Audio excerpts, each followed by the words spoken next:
कराची में टीपू सुल्तान रोड पर water tanker की मोटरसाइकिल को टक्कर, 2 अफराद जाम बहक, 1 जख्मी। मुश्तइल अफराद ने वाटर टैंकर को आग लगा दी। हादसे के बाद टीपू सुल्तान रोड पर ट्रैफिक रवानी मुतासर। इस बारे में तफसीलात जानते हैं शहबाज खान से।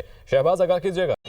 जी बिल्कुल, ये बलोच कॉलोनी के करीब जो है खौफनाक ट्रैफिक हादसा हुआ है। यहाँ पर वाटर टैंकर की ने जो है 2 अफराद को कुचल दिया, मोटरसाइकिल पर सवार थे। वाकया किस तरह पेश आया? ट्रैफिक पुलिस अफसर हमारे साथ मौजूद है, हम समझाते। सर बताइएगा क्या इतलात है, क्या वाकया हुआ है? सर ये फर्स्ट है की तरफ जा रहे थे, टैंकर था वो जिससे गाड़ी हिट हुई है। गाड़ी जो है ना कि गिरे नीचे, पीछे टैंकर आया, ऊपर गाड़ी चढ़ गई इसके।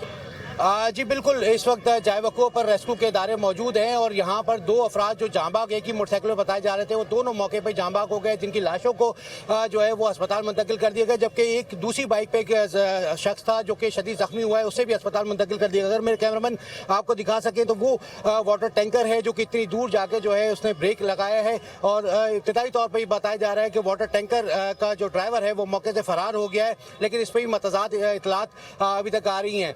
तहम अब इस वक्त जो है इलाके पुलिस यहाँ पर मौजूद है। ट्रैफिक जाम की भी जो सूरत हाल है, जो मुतासरा वाटर टैंकर है, यहाँ पर हादसे का सबब बनने वाला वाटर टैंकर है, उसको जो है थाने मुंतकिल करने की तैयारी की जा रही है। जी।